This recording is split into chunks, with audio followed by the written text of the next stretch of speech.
বর্তমানে আমাদের সবার ফোনের ডায়াল প্যাডটি অটোমেটিক চেঞ্জ হয়ে গেছে এবং ডায়াল প্যাডের সাথে সাথে আমাদের কন্ট্যাক্ট লিস্টটাও চেঞ্জ হয়ে গেছে।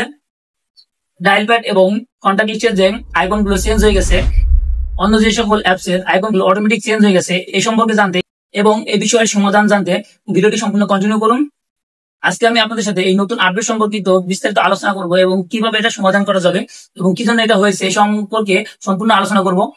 সো এই সম্পর্কে জানতে ভিডিওটি সম্পূর্ণ কন্টিনিউ করুন এবং চ্যানেলটি সাবস্ক্রাইব করে বেল আইকনটি ক্লিক করে দিন। আসসালামু আলাইকুম, আশা করি আপনারা সবাই ভালো আছেন। আজকে আমি আপনাদের মাঝে হাজির হয়েছি।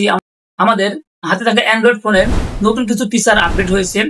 সাধারণত গুগল সমর্থিত যে সকল অ্যাপস গুলো আছে, এই সকল অ্যাপস কিছু কিছু অ্যাপস অটোমেটিক আপডেট হয়েছে। বর্তমানে গুগল তার সম্পূর্ণ সেটআপকে ঢেলে সাজানোর জন্য এই যে প্রজেক্টটি হাতে নিয়েছে, তারই কিছুটা নমুনা স্বরূপ আমরা বর্তমানে দেখতে পাচ্ছি আমাদের ফোনের ডায়াল প্যাড, কন্ট্যাক্ট লিস্ট এগুলো অটোমেটিক আপডেট হয়ে গেছে। এটার মূলত কারণ হচ্ছে আমাদের যে সকল ফোনে অটো আপডেট সেটিংস অন করা আছে, সকল ফোনে অটোমেটিক এগুলো আপডেট হয়ে গেছে। সাধারণত আমাদের অটো আপডেট গুলো ওয়াইফাই কানেক্টেড থাকে কিংবা মোবাইল নেটওয়ার্কের মাধ্যমে কানেক্টেড থাকে। যখন আমাদের এই সেটিংস অন করা থাকে তখন গুগল থেকে যে সকল আপডেট গুলো আসে, সমস্ত আপডেট আমাদের এই ডাটা অন করার পর আমাদের ফোনে অটোমেটিক অ্যাড হয়ে যায়। সো আমাদের অনেকের ফোনে অটো আপডেট অন থাকার কারণে এই সেটিংসটি অটোমেটিক শো করছে, আমাদের কোনো কিছু করতে হয় নাই, অটোমেটিক এটা দেখতে পেয়েছি। অনেকে হঠাৎ করে এটা দেখে অবাক হয়ে গেছেন এটা কেন হলো, এটা কি হয়ে গেছে। অনেকে ভয় পেয়ে গেছেন যে তার ফোনে হয়তো কোনো সমস্যা হয়েছে।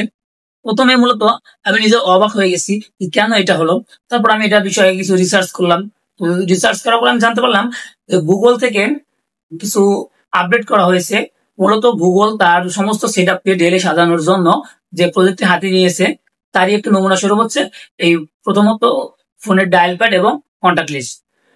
তো আপনারা দেখতে পাচ্ছেন আমার ফোনের যে কন্ট্যাক্ট লিস্ট এবং ডায়াল প্যাড অটোমেটিক চেঞ্জ হয়ে গেছে।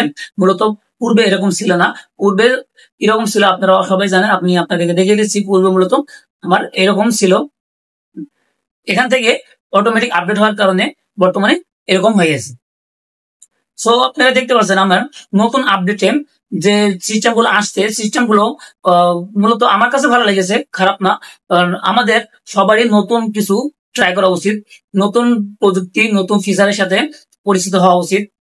দিন দিন নতুন নতুন ফিচার আসবে, নতুন নতুন আপডেট আসবে, সবকিছুর সাথে আমাদের পরিচিত হওয়া উচিত। কিন্তু অনেকে এই বিষয়ে অভ্যস্ত না, অনেকে নতুন জিনিসের সাথে অভ্যস্ত না, নিজেকে মানিয়ে নিতে পারে না। তাদের ক্ষেত্রে চিন্তা নেই, আপনারা চাইলে এটা সহজে চেঞ্জ করে নিতে পারেন। তো আমি আজকে আপনাদের দেখিয়ে দেবো নতুন ফিচারে। আপনারা দেখতে পাচ্ছেন নতুন ফিচারে কিন্তু আগের চেয়ে অনেক বেশি কিছু অ্যাড করা আছে। নতুন ফিচারে সাধারণত নাম্বার গুলো ব্লক আকারে শো করছে, মূলত এই ব্লক আকারে শো করছে এবং উপরে আপনাদের যে সকল কন্ট্যাক্ট গুলো ফেভারিট হিসেবে সিলেক্ট করা আছে সেই কন্ট্যাক্ট গুলো এখানে শো করছে। পাশাপাশি আপনারা দেখতে পাচ্ছেন উপরে আমার মিস কলের লিস্ট আছে, এখানে ডায়াল প্যাডের লিস্ট আছে এবং স্প্যামের লিস্ট আছে, কন্ট্যাক্টের লিস্ট আছে। আগে ছিল সরাসরি এখানে কন্ট্যাক্টের অপশন ছিল, এখনো আছে, কিন্তু আগের বোতল না থেকে এখন উপরে অপশন অ্যাড করে দেওয়া আছে। এখান থেকে আপনি আপনার কন্ট্যাক্ট লিস্টে দিতে পারবেন। এখানে মিস কলের একটা অপশন আছে, মূলত আগে এটা মিস কলের একটা অপশন ছিল না। এখানে রিপোর্ট স্প্যামের অপশন আছে, স্প্যাম নাম্বার, নন স্প্যাম নাম্বার, দেখতে পাচ্ছেন এই সকল অপশন আছে। এখান থেকে আপনি সহজে এটা ব্যবহার করতে পারবেন। কিন্তু যদি কেউ এই নতুন আপডেট ব্যবহার করতে স্বাচ্ছন্দ্য বোধ না করেন, তাহলে আপনি এটা চেঞ্জ করে নিতে পারেন। এজন্য প্রথমে আপনাকে প্লে স্টোর ওপেন করে নিতে হবে। প্লে স্টোর ওপেন করে নেওয়ার পরে আপনাদের লিখতে হবে ফোন বাই গুগল। এই লেখাটা লেখার পরে আপনারা দেখতে পাচ্ছেন এখানে অ্যাপ শো করছে। এই অ্যাপসটি এখানে দেখতে পাচ্ছেন এখানে আনইনস্টল একটা অপশন আছে। আপনার চাইলে এই অ্যাপসটি আনইনস্টল করে দিলে আপনার সেটিংস পূর্বের মতো হয়ে যাবে। সো আপনারা দেখতে পাচ্ছেন আমি এই অ্যাপসটি আনইনস্টল করে দিচ্ছি। আনইনস্টল করে দেওয়ার পরে আমার আগে যেরকম ছিল মূলত সেরকম হয়ে গেছে। আপনারা দেখতে পাচ্ছেন আমার পূর্বের সেটিংসে চলে গেছে। আপনারা চাইলে আবার, যদি অনেকে কেউ মনে করেন যে আমি আনইনস্টল করে দিচ্ছি, এখন আমার আগেটা ভালো, নতুন ফিচারটা ভালো লেগেছিল, এটা আমি ব্যবহার করতে চাই, সেক্ষেত্রে আপনি এখানে গিয়ে ফোন বা গুগল লিখে আবার এটা ইনস্টল করে নিতে পারেন, এখানে আপডেট করে নিতে পারেন। তাহলে আপনার নতুন ফিচারটি আবার অ্যাড হয়ে যাবে। পাশাপাশি গুগল থেকে কন্ট্যাক্ট লিস্টটাও মূলত আপডেট করা হয়েছে। আপনারা দেখতে পাচ্ছেন কন্ট্যাক্ট লিস্টও ব্লক আকারে এখানে শো করছেন। সো মূলত এখানে ব্লক আকারে শো করা, এটা আমার কাছে ভালো লেগেছে, খারাপ না, নতুন ফিচারের সাথে আমি পরিচিত হতে চাই, সো এটা ভালো লেগেছে। কিন্তু আপনি না চাইলে এটা আপনি আনইনস্টল করে নিতে পারেন। ঠিক একই রকম ভাবে গুগল প্লে স্টোরে গিয়ে আপনি লিখবেন contact by Google. Contact by Google লেখার পরে যে অ্যাপসটা আসবে এই অ্যাপসটা আপনি দেখতে পাচ্ছেন আমি অ্যাপসটা আনইনস্টল করে দিচ্ছি। আনইনস্টল করে দেওয়ার পরে আমার ঠিক পূর্বের মতো হয়ে গেছে।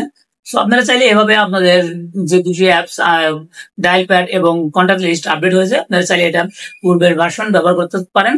তবে আমি সাজেস্ট করব নতুন আপডেট, নতুন ফিচার সবাই এটা ব্যবহার করে এটার ফিলিংস অনুভব করা উচিত। এবং পাশাপাশি আমি আপনাদের সাথে আরেকটা বিষয় শেয়ার করছি, নতুন আপডেটে কল করার পরে যে নতুন একটা ফিচার আসছে, এটা মূলত খারাপ না, আপনারা চাইলে কিছুদিন ব্যবহার করে দেখতে পারেন। আপনারা দেখতে পাচ্ছেন কল করার পরে নতুন ফিচারে কিরকম একটা ভাইব আসছে। সো কেউ চাইলে এই নতুন ফিচার গুলো ব্যবহার করতে পারেন, কিংবা না চাইলে আপনি এটা ঠিক আমার দেখানো পদ্ধতি অনুযায়ী আনইনস্টল করে নিয়ে পূর্বের মতো পূর্বের ভার্সন গুলো ব্যবহার করতে পারেন। সো আশা করি ভালো থাকবেন, সুস্থ থাকবেন। আজকের মতো এ পর্যন্তই। আল্লাহ হাফেজ।